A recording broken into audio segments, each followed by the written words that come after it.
de los que habéis llegado no conocéis el proyecto, luego hablar con Marga o si no que os lo explica seguro que ya muy bien, pero bueno, el objetivo es dar a conocer una alimentación sostenible, saludable, rica, deliciosa y sobre todo también recuperar esas tradiciones en el mundo de la cultura gastronómica que también tienen mucho que ver con la salud y de eso es lo que vamos a hablar hoy aquí. El mundo de la alimentación, a ver si me pongo aquí, voy a intentarlo, ¿vale? No moverme demasiado y no tapar esto. ¿No? Yo camino, soy de caminar. Eh, sí, lo que pasa es que están grabando desde aquí, por eso no hay gente viéndolo en directo. El mundo de la alimentación, sabéis que cada vez más pues, hay más corrientes, más visiones diferentes, pues hay sobre todo divulgadores de salud hablando de cosas muy diferentes, ¿no? De la dieta macrobiótica, de la vegetariana, de la cetogénica, de la dieta paleo, de quién tiene razón, ¿no? ¿Qué está pasando aquí? En Internet cada vez hay más información en las redes sociales. Esto además va cada vez empeorando. Esta charla que voy a hacer hoy es un poco de continuación de una que hice en Madrid, que hicimos en Biocultura de Madrid, que está grabada, ¿verdad, Marga? Y que puede ver en YouTube, si queréis, un poquito sobre este tema también, que es un poco ante esta avalancha de diferentes dietas, de diferentes visiones, de tanta información, de toxinformación que yo digo que hay en Internet y que está al alcance de todos y todas nosotras, pues poder poner un poquito de sentido común y de orden en todo esto. Y para mí, creo que este concepto de al menos recuperar esas tradiciones gastronómicas, esas tradiciones que no es nada más allá de recuperar aquello que hacían nuestros abuelos, nuestros bisabuelos, lo que se ha venido haciendo últimamente, porque el gran cambio y el gran fracaso en la salud que hemos tenido y hemos asistido ha venido en la revolución industrial agroalimentaria, cuando hemos empezado a industrializarlo todo, a empaquetarlo todo, a hacer productos ultraprocesados, a cambiar la forma de hacer agricultura, a cambiar la forma de hacer ganadería. Ahí es donde nos hemos topado con la pared, al menos en el ámbito de la salud. Y lo que quiero seguir haciendo hoy es poner ese punto de coherencia y de sentido común, haciendo un poquito uso de por qué debemos recuperar esas tradiciones gastronómicas. En la otra charla que os decía, hablamos un poquito de esas diferencias del pan moderno y el pan que se comía antes.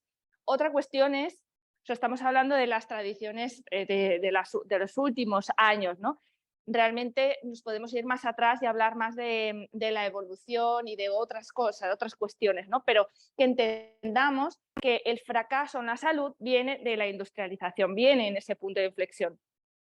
Hablamos también en la otra charla sobre la importancia de si vamos a comer legumbres que sean preparadas como se ha hecho toda la vida, ¿no? Remojando, cocinando y que entender que es un grano que hay que tratarlo de una manera determinada, ¿no? Y esto que estamos haciendo ahora, asistiendo a esa avalancha de productos ultraprocesados, pero tranquilo, que esto es con harina de garbanzos. Tranquilo, que esto es con harina de lentejas y entonces ya suena a sano y no tiene nada. Esto es sin gluten. Esto es sin gluten y es vegano y está. Pero cuidado porque nos estamos saltando por alto todos unos procesos culinarios y tratamientos culinarios que se han hecho de forma tradicional, que además hoy sabemos de manera científica, con muchos datos, el por qué se hacía todo esto.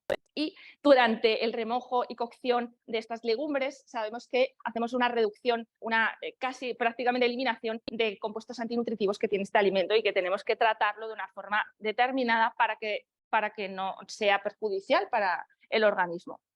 Hablamos también otro día de la importancia del uso de especias. Yo soy muy fan del uso de especias y creo que tenemos que recuperar ese uso. De hecho, va muy ligado con nuestra cultura gastronómica y con la de cualquier país que vayáis. La importancia o todo lo que nos puede aportar cuando vamos a cocinar carne, sobre todo, pues hacer esos adobados, marinados con especias, dejarlo macerar durante la noche para porque eso va a hacer que cuando se cocina el alimento se reduce la formación de compuestos tóxicos o potencialmente tóxicos que pueden producirse cuando tú pones un filete de ternera en la sartén y aplicas altas temperaturas. Bueno, hoy vamos a hablar de otras cosas, de varios asuntos, ¿vale? Concretamente, bueno, tres bloques diferentes. Vamos a hablar primero de los aceites. Yo en el año 2015 empecé una aventura que fue mi tesis doctoral, que la hice en la Universidad Católica de Valencia y en el Instituto Rowett de Aberdeen, en Escocia, en el norte de Escocia. Y el objetivo fue el estudiar y analizar diferentes aceites y grasas, concretamente 22, para valorar su estabilidad oxidativa cuando las utilizamos para cocinar o para freír o para... Cuando digo freír también es poner un poquito de aceite en la sartén, aunque no fríamos también nos interesa. Y también en la tesis también lo que buscamos fue alguna especia, algún producto natural que nos lograra reducir la oxidación de esos aceites. Un poquito como una conclusión inicial que creo que es muy importante entender, es que en todo el mundo, en diferentes lugares del mundo, se han ido utilizando diferentes aceites y grasas para cocinar en función de la disponibilidad. Es decir, que si tú vives en Filipinas, pues está bien que utilices aceite de coco para cocinar. Y si vives en un lugar en el que el aceite de oliva virgen está a tu alcance, pues hoy sabemos que es un aceite que resiste bastante bien las altas temperaturas de cocción.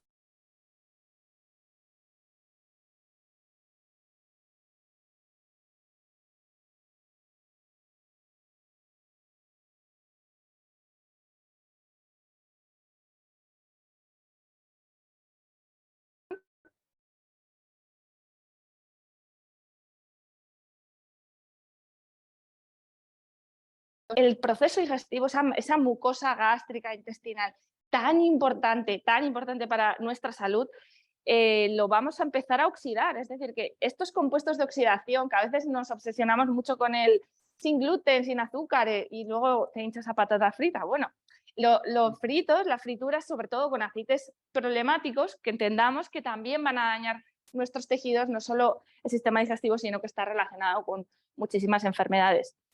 Esto es uno de los resultados de esos estudios que hicimos, que estos son los 22 grasas y aceites, pues están desde aceite de coco, aceite de palma, aceites de girasol, mantequilla, el maíz, bueno, muchísimos aceites diferentes. La conclusión más importante que se saca de aquí realmente es esta línea roja que hay aquí, significa que los que tienen valores más por debajo de esta línea roja vertical son aceites que significa que no los deberíamos utilizar para cocinar porque se oxidan tan rápidamente que no podemos utilizarlos para cocinar. ¿Y sabéis cuáles están ahí?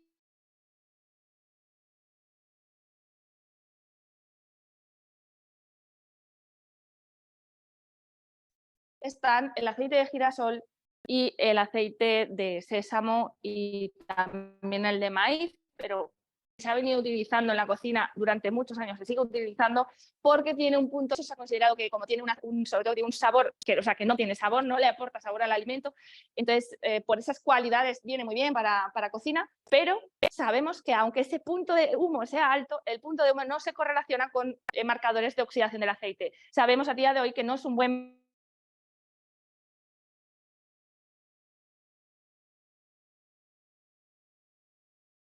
parámetro para valorar la calidad de un aceite frente a una fritura. Por lo tanto, el aceite de girasol, en esta gráfica hay un aceite que es el que sale un valor más alto, que es el aceite de coco, pero es cierto que este estudio aquí realmente lo hicimos a 150 grados. Es un proceso, un estudio que se hace en un aparatito que calienta el aceite a 150 grados con un proceso de oxidación acelerada. Entonces, a 150 grados el aceite de coco es el más estable de todos, el aceite de coco virgen sobre todo. Pero cuando nosotros cocinamos, las temperaturas suben. Normalmente, si hacemos una fritura, puede ser, estamos hablando de 180 grados. Si haces en casa, si tú pones aceite en una sartén en casa, te la dejas, ¿os ha pasado alguna vez? Y te sale humo, se te olvida. Pues, mira, se me ha pasado otra vez. Y te sale humo. Ahí la temperatura es altísima. Se está calentando mucho. Podemos hablar de 200 grados y un poco más. Entonces, aunque salga el aceite de coco aquí muy alto, luego sabemos que si son temperaturas tan altas tampoco es bueno, que ahora os lo explico, ¿vale? Un poco teniendo en cuenta todo lo que sabemos alrededor de los aceites, podríamos concluir que aceites buenos para cocinar aquí voy a hacer un paréntesis, ¿vale? No hay ningún aceite bueno para cocinar, no hay ningún aceite que pueda aseguraros que no se oxida nada, porque todos los aceites y todas las grasas siempre va a haber un poquito de oxidación. Pero de los más estables tenemos el aceite de oliva virgen, que hay gente que dice, yo compro el aceite de oliva normal para cocinar y el virgen para la ensalada. No, es el mismo para todo, porque justamente para cocinar necesitas que sea virgen porque va a mantener esos polifenoles que son tan importantes para potenciar su efecto antioxidante. Entonces, un aceite de oliva virgen, vale. Otras opciones, ¿sabéis lo que se utilizaba en la península ibérica antes de que llegaran los romanos con el uso masivo de aceite de oliva? ¿Qué se utilizaba aquí, en los pueblos, antiguamente? La manteca de cerdo. Lo he dicho, vale. Ya que la han visto y han dicho, no, pero lo sabéis, ¿no? Lo sabéis. Manteca de cerdo. La manteca de cerdo, por sus características, puede ser otra buena opción para cocinar. ¿Por qué? Porque tiene un tipo de grasa, mezcla entre grasa saturada, grasa monoinsaturada. Además, si el animal pues se ha alimentado bien, ha vivido bien, nos ha respetado un poco toda su fisiología, esa grasa también va a tener antioxidantes que van a proteger esos procesos de fritura. Realmente es equiparable. En otros lugares también se ha utilizado grasa de ternera, grasa de otros animales, también hablando de estabilidad a las altas temperaturas serían otras opciones. Pero esa moda de utilizar mantequilla para cocinar, la mantequilla para cocinar es de lo peor que puedas utilizar. ¿Por qué? Porque, bueno, de hecho, voy a haceros un momento. ¿Sabéis dónde está la mantequilla? Está aquí. Está aquí. Es muy inestable. ¿Por qué? Porque la mantequilla en realidad es una mezcla de grasa y agua. Y el agua y la grasa se llevan fatal. El agua estimula los procesos de oxidación. Entonces, no deberíamos utilizar mantequilla para cocinar, como mucho, si quieres, el ghee, que es la mantequilla clarificada, que ahí sí que hemos quitado la parte de agua, de residuos de proteínas, de lactosa. En realidad el ghee es un concentrado de la grasa de la mantequilla. Y eso es lo que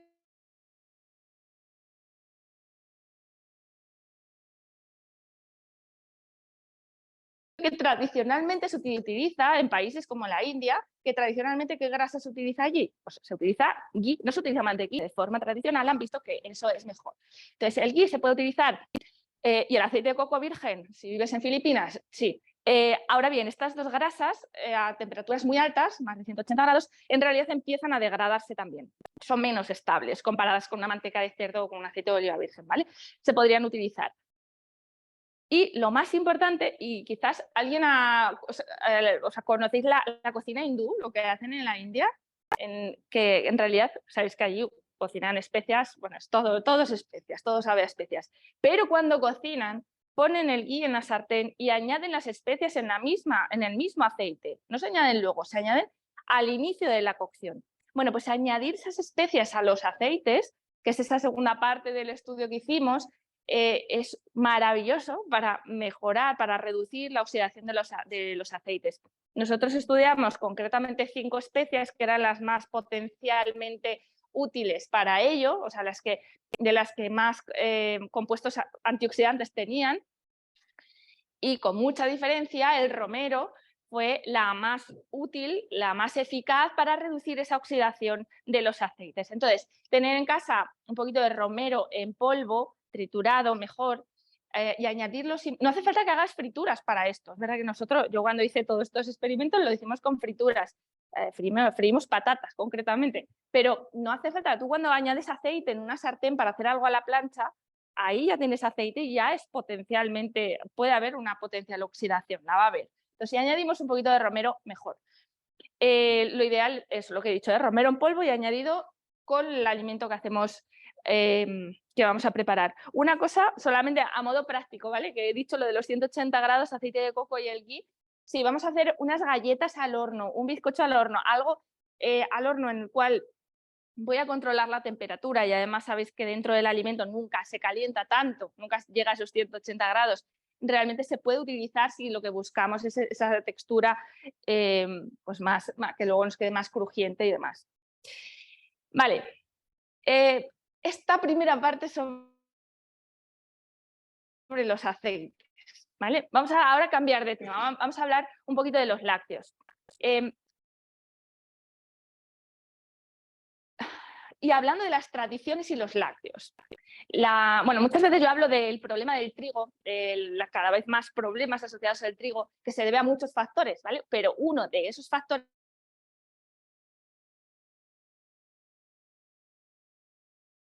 es que el trigo que comemos hoy en día es un trigo moderno, de la hibridación y selección de muchos tipos de trigo que se han ido seleccionando para conseguir un trigo con más gluten, que panifica mejor, que sea más rentable.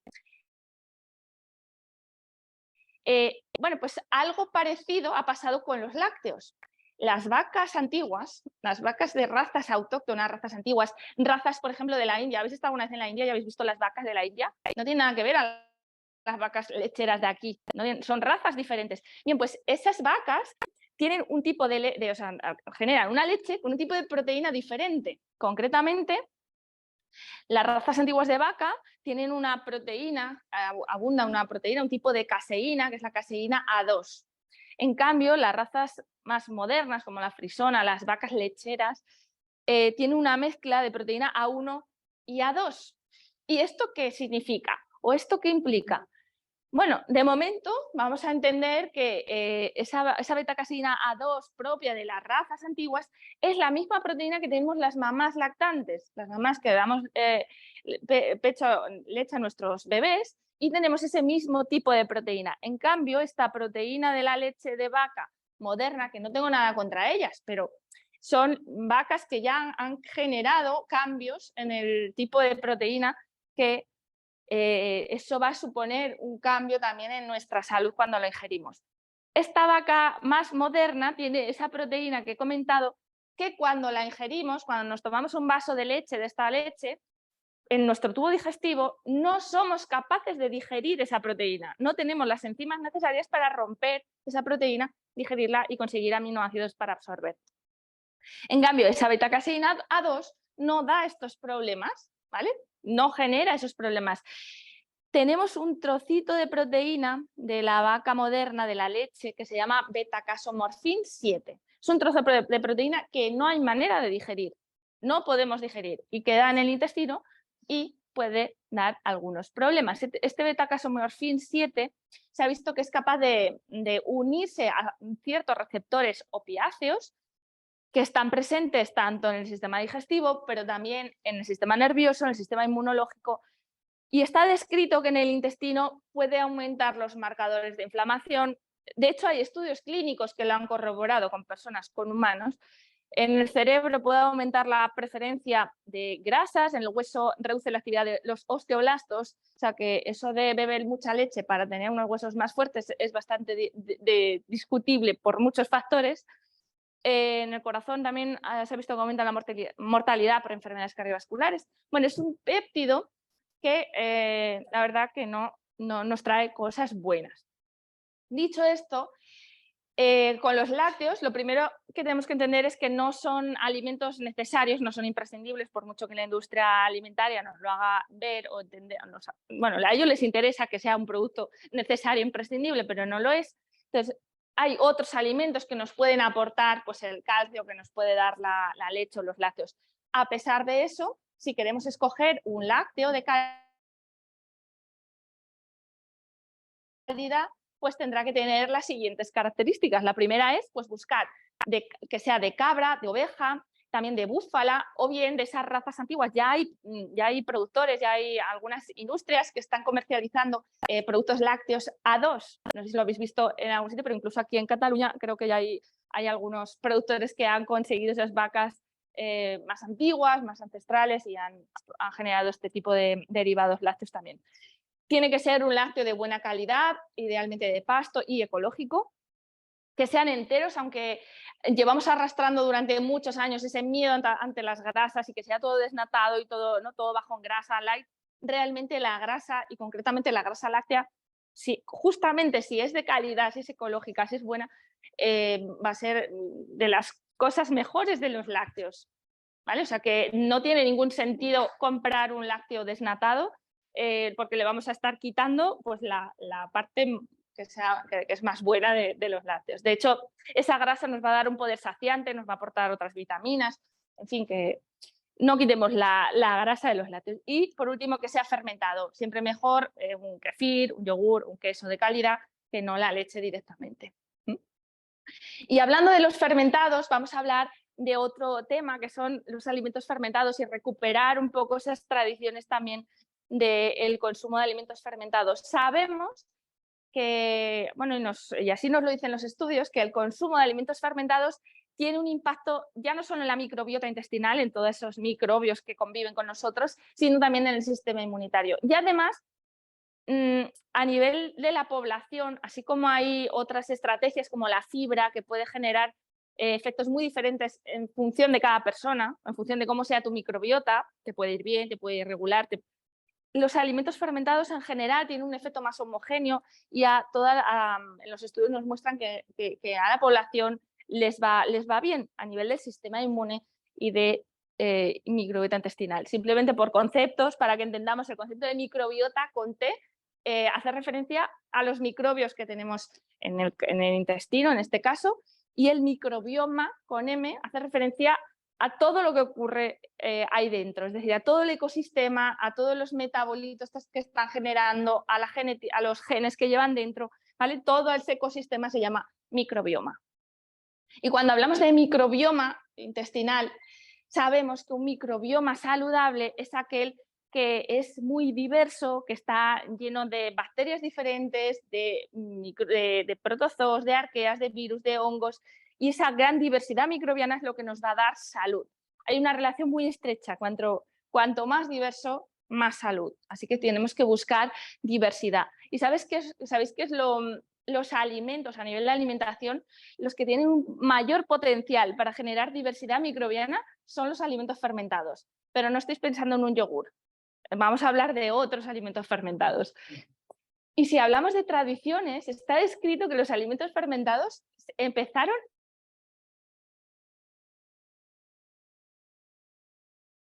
en el Neolítico. Hace muchísimos años se empezaron a fermentar, o están descritos que se empiezan a fermentar de forma, pues, claro, no con un objetivo como ahora, sino que empiezan a fermentar también muchas veces para conservar alimentos. Quizás, si hablamos de tradición y de alimentos fermentados, a mí me vienen a la tradicionales las fermentadas, las que no se pasteurizan, esas aceitunas de verdad. También los quesos curados de leche cruda. ¿Sabéis por qué los de leche cruda tienen un potencial mucho mejor para nuestro microbiota intestinal? ¿Sabéis que la leche humana y la leche de todos los mamíferos son un gran probiótico? Están llenos de microbios. La leche humana es el mejor probiótico para nuestro bebé. Bueno, pues las vacas también, las ovejas también, todos tienen una leche llena de microbios. Y si hacemos un queso con leche cruda, vamos a tener una diversidad microbiana en el producto final maravillosa. Entonces, bueno, pues esos quesos de oveja, de cabra, de leche cruda, pues tienen ese potencial también probiótico. Luego hay otros, bueno, pues los vegetales fermentados, el chucrut, pero ahí entra este pepinillo, zanahoria, rabanito, sabéis que se puede fermentar todo. No los de supermercado, no estoy hablando de los pepinillos de supermercado, estoy hablando de los fermentados de verdad. Y aquí podrían entrar el kefir de leche, el kefir de agua. El kefir es mucho más interesante que el yogur. El yogur se hace solo con dos microbios que se favorece su crecimiento y ya está, pero el kefir es una sinergia de bacterias acidolácticas, acidoacéticas, levaduras. Tenemos una gran diversidad y hemos quedado que a más diversidad, más salud. Por lo tanto, siempre va a ser mejor estas opciones. Os he comentado lo de los quesos de leche cruda, ¿vale? Que os comentaba que cuanto más, bueno, que aquí vamos a tener una gran diversidad microbiana. Evidentemente hay muchos tipos y cada uno tendrá sus propiedades, sus bichitos, pero en general pues nos pueden aportar esto. El kefir, por ejemplo, esto es un estudio que se hizo en personas con enfermedad inflamatoria intestinal y ven que el tomar kefir todos los días, concretamente en este caso, pues 400 mililitros al día, había un cambio a nivel de los microbios intestinales, obviamente, pero también había una mejora de los síntomas de una reducción de la hinchazón abdominal. Y también se vio algo parecido con el chucrut, Pero aquí os voy a contar una cosa muy curiosa. El chucrut, conocéis todos el chucrut, ¿no? La col fermentada, sabéis que la venden, la podéis comprar fresca o la podéis hacer en casa, que es lo ideal es hacerla en casa, o la podéis comprar en un botecito que no está en la nevera y que normalmente, para que no esté en la nevera y se conserve, normalmente está pasteurizado. Claro, si está pasteurizado, ¿qué ha pasado? Se han muerto los bichitos, las enzimas se han desnaturalizado y los bichitos ya nos han muerto. Pues en este estudio comparaban qué pasaba si tomaba chucrut fresco o chucrut pasteurizado. A ver si hace algo si está pasteurizado. Bueno, pues aquí, esto en personas con síndrome de intestino irritable, ¿vale? La barriguita delicada. Bien, pues curiosamente, los dos grupos, tanto chucrut fresco como pasteurizado, mejoraban los síntomas digestivos. Sí que es verdad que se veía bueno, una cantidad mayor de microbios a nivel intestinal en aquellos que consumían el chucrut fresco, pero curiosamente los síntomas parecidos. Y aquí hacemos la reflexión de algo que cada vez se está estudiando más, y creo que cada vez se estudiará más, que son los posbióticos. Los posbióticos son los bichitos muertos. Los bichitos muertos que aún mantienen todas las células y las estructuras de los microbios son los que realmente tienen una acción biológica en el intestino o tienen mayor acción biológica. Por lo tanto, ese chucrut pasteurizado, no pensemos que no nos va a hacer nada y no va a valer para nada. Que si es fresco, mejor, pero que si no lo podemos conseguir fresco, bueno, que sepamos que ahí algo va a seguir haciendo.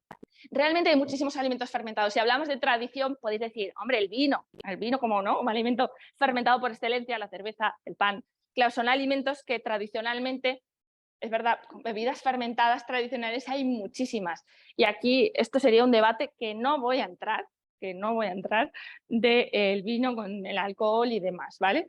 Pero bueno, es verdad que si hablamos de bebidas fermentadas tradicionales, pues están aquí. Y también quiero mencionar, como curiosidad, que todos los embutidos de verdad, no las porquerías que venden en el supermercado, los embutidos de verdad, hechos con carne y sal y pimentón y nada más, en realidad se someten a un proceso de curación. La curación es una fermentación. Es decir, estamos favoreciendo el crecimiento de microbios, los controlamos con sal, pero es una fermentación. Entonces, es una fermentación que se ha venido utilizando de forma tradicional para conservar los alimentos. Yo que soy de León y allí se hace mucha la matanza del cerdo, pues es una fiesta, allí se aprovecha todo y se preparan todos esos embutidos para que durante el año hubiera algo que comer del pobre animal.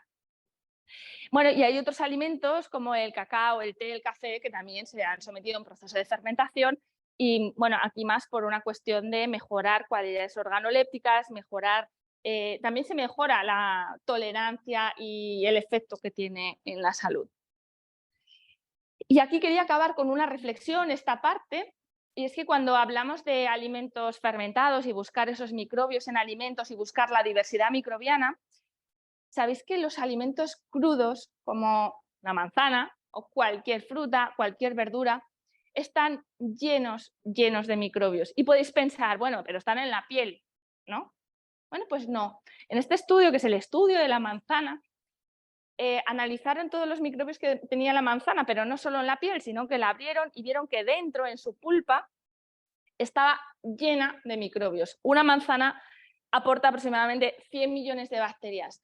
Esto abre un mundo amplísimo en el mundo de la nutrición, ¿no? Los que defendemos una nutrición más holística, más amplia y no quedarnos en el nutricionismo, en los nutrientes, en contar calorías y nutrientes. Realmente esto es un ejemplo más de por qué la nutrición no puede ir de contar nada, porque es tan amplia y tiene tantos factores que se nos escapan.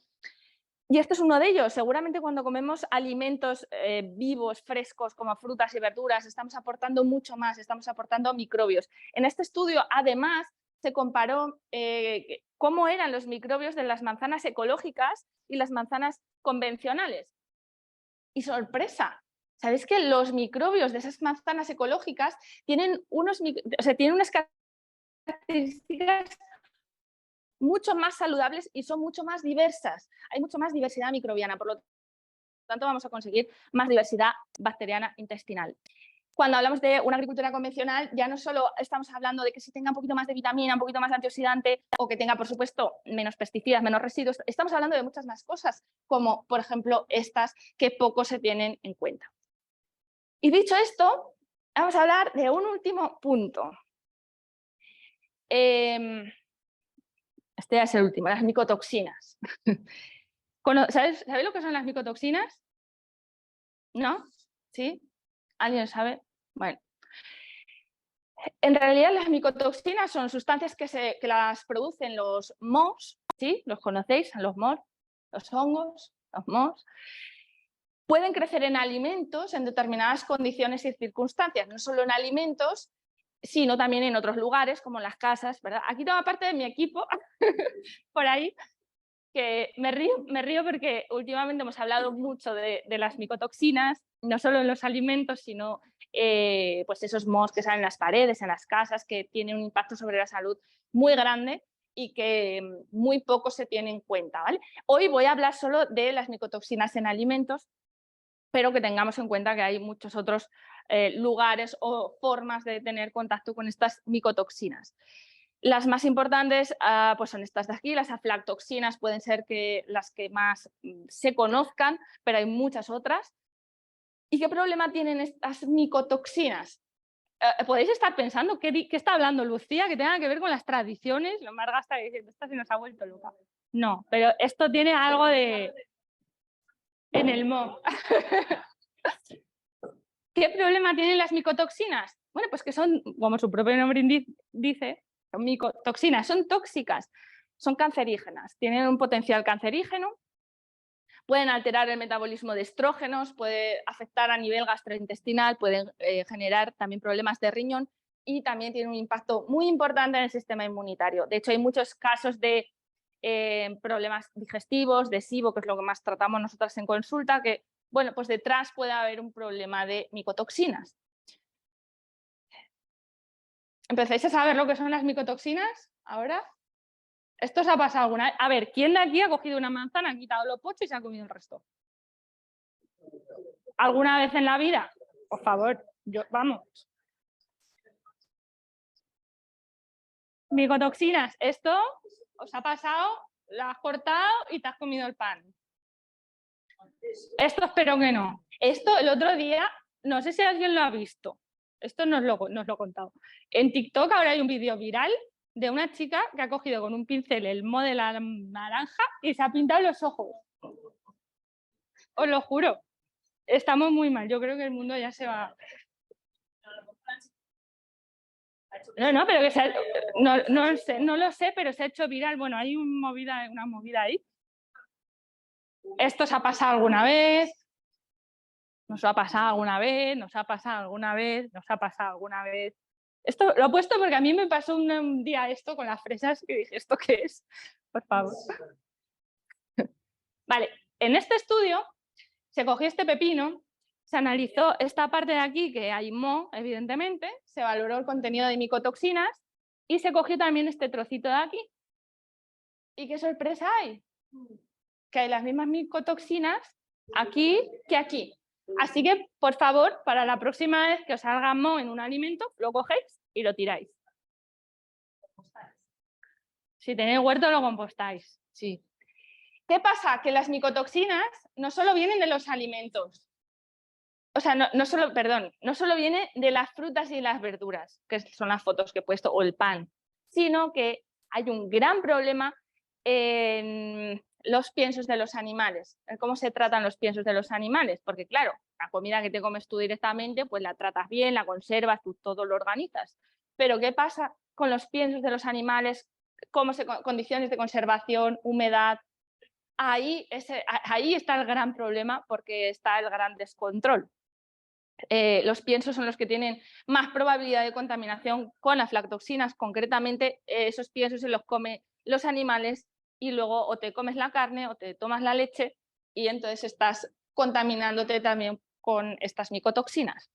Lo peor de todo es que no lo sabes. Luego aquí hay otra vía de contaminación de micotoxinas, que es la inhalación, que es la que os decía antes, de lugares con mucho moho, con contaminación de este tipo. Esto es un informe de la EFSA de hace unos años donde valoraba cuál es la mayor exposición de micotoxinas en los alimentos. Esto no sé si lo conocéis, pero o sea, es relativamente nuevo porque no es hasta el 2009 que la EFSA empezar a emitir algunos informes y a regular un poquito esto de las micotoxinas.